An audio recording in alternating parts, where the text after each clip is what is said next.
ونسلم على رسوله الكريم. أما بعد فأعوذ بالله من الشيطان الرجيم. بسم الله الرحمن الرحيم. الفصل الثالث عن عبد الرحمن بن عبد القاري قال خرجت مع عمر بن الخطاب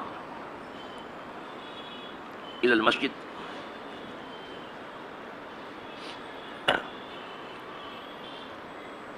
فإذا الناس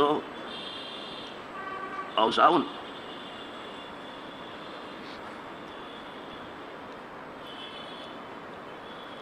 متفرقون يصلي الرجل نفسه ويصلي الرجل فيصلي صلاة الرهط. فقال عمر إني لو جمعت هؤلاء على قارئ واحد لكان أمثل. ثم عزم فجمعهم على أبي بن كعب.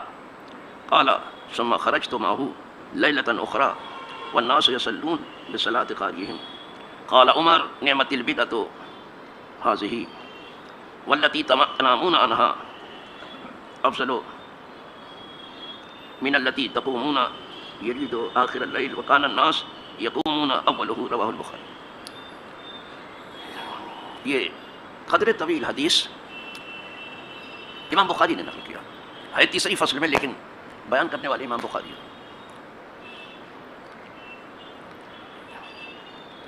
عبد الرحمن ابن عبد القاری، عبد القاری کے بیٹے عبد الرحمن کہتے ہیں یہ قارا کے رہنے والے تھے، اس لیے قاری قرات سے نہیں ہے، سمجھے آپ؟ نہیں تو آپ قاری صاحب سمجھ لیں. رہنے والے قارا کے تھے تو اس لیے قاری کہا گیا. کہتے میں فاروق اعظم کے ساتھ نکلا مسجد کی طرف. اپنا واقعہ بیان کرتے عبد الرحمن. خرجت مع عمر بن الخطاب، ایک رات میں عمر بن الخطاب کے ساتھ نکلا مسجد کی طرف، تو اچانک دیکھا کہ لوگ ٹکڑے ٹکڑے اور گروہ گروہ میں نمازیں پڑھ رہے ہیں. کوئی اکیلے پڑھ رہا تھا، کوئی 2 4 اور 6 7 9 تک آدمی کے ساتھ جماعت کر رہا تھا. اس طرح سے پوری مسجد میں نماز ہو رہی تھی. ٹکڑیوں میں بیٹھے تھے، کوئی اکیلے ہی پڑھ رہا تھا. انہوں نے بھی دیکھا، فاروق اعظم نے بھی دیکھا کہ یہ رمضان کی رات ہے، لوگ ٹکڑیوں میں بٹے ہوئے ہیں، کوئی اکیلے پڑھ رہا ہے، کوئی 6 7 8 9 کے ساتھ پڑھ رہا ہے. دیکھ لیا. کہتے ہیں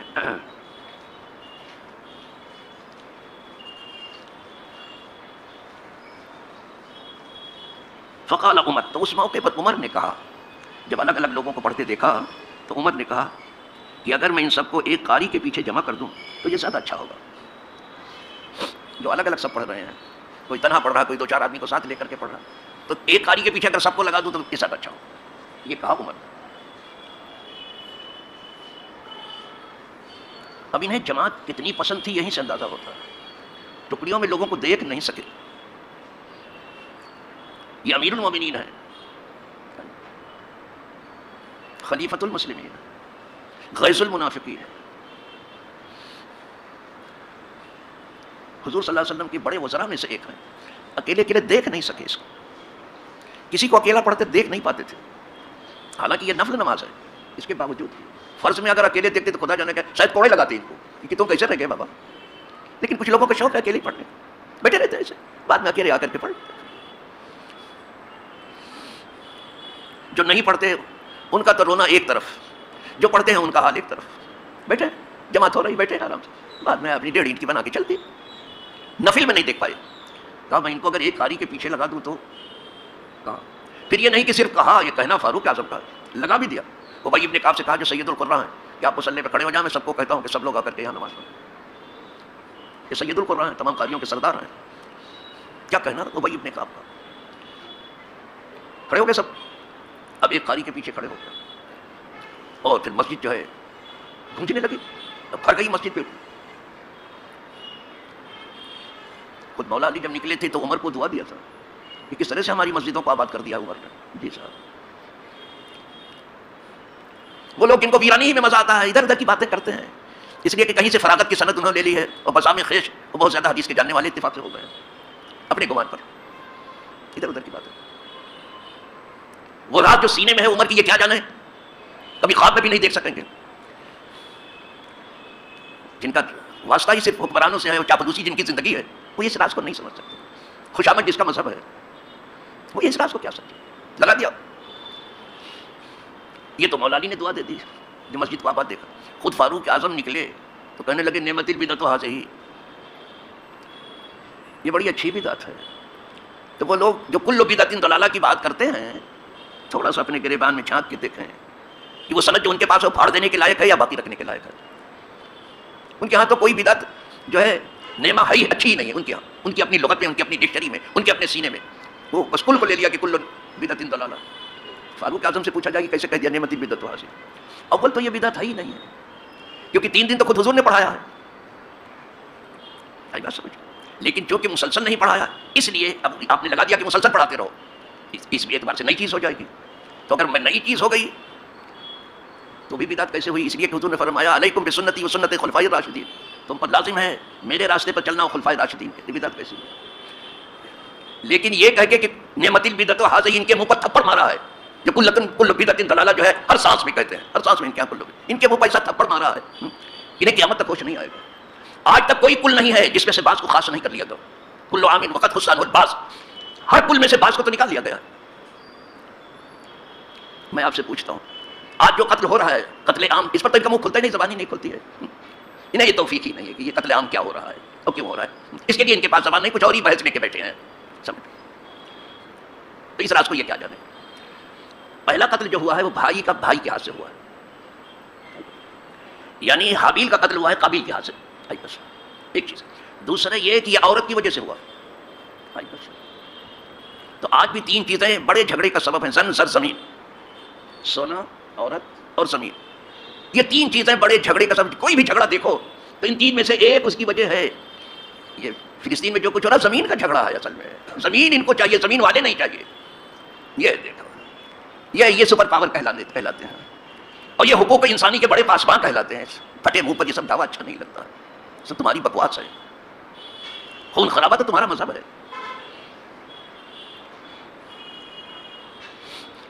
تو قابیل کے ہاتھ سے حابیل کا قتل ہو گیا.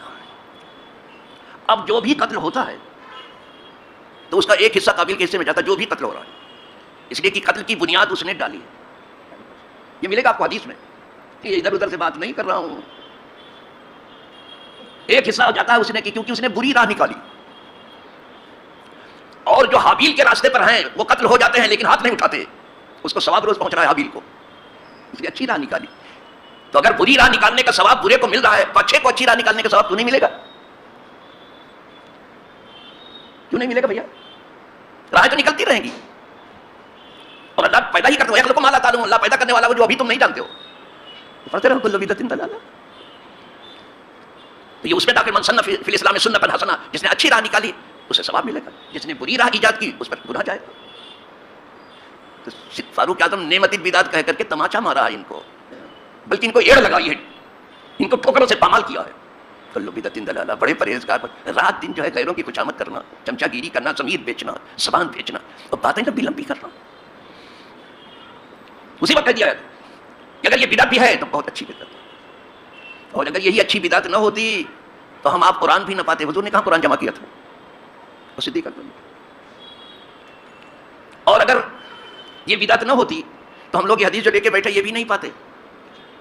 یہ سب بعد میں محدثین نے جمع کیا. بخاری شریف بھی منص شہود پر 250 برس کے بعد آئی. تو اگر یہ بدعت نہ ہوتی تو یہ حدیث کہاں سے آپ فتویٰ لگاتے اور کہاں سے بخاری اور مسلم پر ناز کرتے؟ یہ مدارس بھی نہیں تھے، ایسی مسجدیں بھی نہیں تھی، ایسا ہاؤس بھی نہیں تھا. کیا یہ عقل کے کیسے اندھے ہیں؟ میری سمجھ سے باہر ہے. ساری تمہاری بنیاد ڈھہ جائے گی. آپ بخاری مسلم سے فتویٰ لگاتے ہو، کیا حضور نے جمع کیا تھا کبھی ایسا؟ بلکہ بعض اوقات تو حضور نے منع کر دیا تھا کہ حدیث مت لکھو، کہیں قرآن سے غلط نہ ہو جائے. جی ہاں، یہ ہے. پھر جب اطمینان ہو گیا تو حکم دیا کہ نہیں لکھ لیا کرو. لکھا. بدعت کرتے ہیں سب، زبردستی لوگوں پر اپنی حماقت کا بوجھ رکھتے رہتے ہیں. ایسے بھی امت پر کیا کم طوفان ہے جو طوفان بن کے تم کھڑے ہو. کوئی لفظ بولے ہوتے تم جو خون نہاد بہ رہا ہے اس پر کچھ نہیں. دوسری بحث لے کے بیٹھے ہیں. ادھر مجھے سن لو، میری لنترانیاں دیکھ لو، ہماری زبان درازیاں دیکھ لو کتنی ہے، اور ہمارے نکتہ بادہ وقوع دیکھ لو. حقیقی علت قائم ہونے کے بعد دیکھو کیا کیا ہم نکات لاتے ہیں. یہ سب اور اسی کی واہ چل رہی ہے. نہیں سمجھ میں آتا تو پھر نعرہ لگا دیتے ہیں عوام کہ اللہ اکبر، اللہ بڑا، تم جانو اللہ جانو. اگر تم صحیح کر رہے ہو ٹھیک ٹھیک بھی کہتے ہوتے، جب بھی وقت کے مطابق تمہیں گفتگو کرنی چاہیے. اگر لوح محفوظ کی تم گفتگو کرتے ہو تو زمین پر جو کچھ ہو رہا ہے اس کی بات کیوں نہیں کرتے آپ؟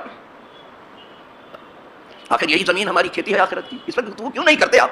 کیوں اپنا منہ تم نے بند کر کے رکھا ہے؟ کیوں تم نے اپنا ضمیر بیچ دیا ہے؟ تمہاری غیرت کہاں سو گئی ہے؟ اپنی جان بچانے کے لیے ادھر ادھر کی باتیں کرتے ہو. فاروق اعظم نے دیکھا ہوگا نعمت البدعۃ ہذہ، کیا ہی اچھی بدعت ہے. اب ہم تمہارے کہنے پہ دیکھیں کہ فاروق اعظم کو تم اپنے لوگوں سے کہو تمہارے پیچھے چلیں، ہم تو فاروق کے پیچھے ہیں، صدیق کے پیچھے ہیں، عثمان کے پیچھے ہیں، علی کے پیچھے ہیں، خلافت راشدہ کے پیچھے ہیں. تم چلو، تم نے سند اپنے اساتذہ سے لی ہے، انہوں نے سند سید الانبیاء سے لی ہے. تمہاری سند پھاڑ کر پھینک دے تو تمہارے جیسے کو کوڑا کرکٹ میں ڈال دے. ادھر ادھر کی باتیں لے کے بیٹھے ہو تم، بختو بد بختو شور بختو، ساری دنیا میں آگ لگا کے بیٹھے ہو پھر بھی بولے چلے جاتے. بے ادب خدرا نہ داشت بد بلکہ آتش در ہما آفاق. بے ادب نے خود ہی اپنے کو بے ادب نہیں بلکہ بے ادبی کی آگ پوری دنیا میں لگا دی.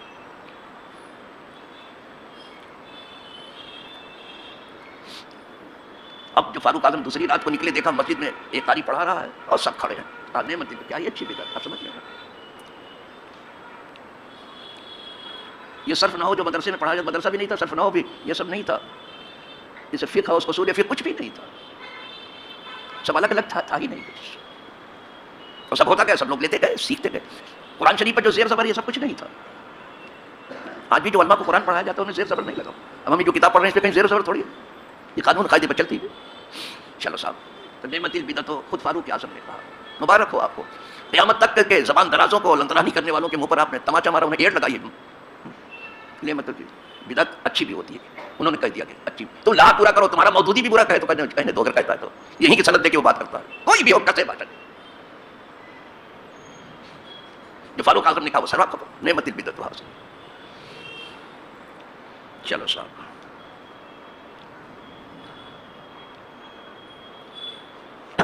اس کے بعد کیا کہا آپ نے وہ سن لیجیے. واللتی تمامون عنہا افضل من التی تقومون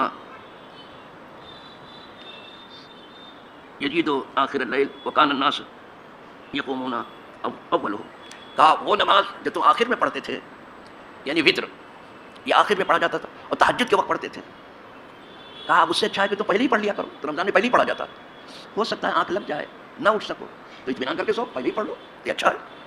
اس لیے رمضان میں ہر کوئی وتر اسی وقت پڑھ لیتا ہے، اول ہی پڑھتا ہے. صحابہ پہلے آخری میں پڑھتے تھے تہجد کے وقت. یہ بھی فاروق اعظم یہ تو کرتے ہیں، آپ یہ وتر بھی پڑھتے ہیں اول لیل. وہ نعمت البدعۃ ان کے سمجھ میں نہیں آتا، اس لیے کہ ساری جنگ تو یہیں سے چھیڑی ہے آپ نے. انا للہ و انا الیہ راجعون. اپنے جیسے غیر معصوم سے سند لے کر کے معصومیت بگاڑ رہے ہو. وہ جو درس گاہ نبوت کے طلبہ ہیں ان پر گفتگو کر رہے ہو. تمہارا سارا علم ایک پلڑے میں رکھا جائے، ان کی ایک بات الگ رکھی جائے ترازو میں، وہ باری ہو جائے گی. کیا سمجھتے ہو؟ استاد کا اثر تو ہر جگہ لگتا ہے. جس کی تربیت حضور نے کی ہو، جس کو حضور نے پالا پوسا ہو، اس کی تربیت کی ہو، علم حضور نے سکھایا براہ راست بغیر کسی راوی کے. تمہارے پاس راوی کے ذریعے سے آیا ہے روایت کرنے، انہیں سیدھے ملا ہے مشکات نبوت سے. تم ان کے برابر کی بات کرتے ہو. اپنی زبان درازی سے کبھی کہتے کہ سنت عمری ہے. انا للہ، پہلے کی زبان دراز ہے. اللہ بچائے ان کی زبان درازیوں سے، ان کی لنترانیوں سے، ان کے دھوکہ دینے سے، ان کے فریب دینے سے. ہمیں ہمارے اسلاف کے پیچھے چلنا ہے، ہمیں اپنے بزرگوں کے پیچھے چلنا ہے، ہمیں صحابہ کے پیچھے چلنا ہے، خلفائے راشدین کے پیچھے چلنا ہے، اہل بیت کے پیچھے چلنا ہے. ہمیں ان سے کوئی غرض نہیں. وآخر دعوانا الحمدللہ رب العالمین.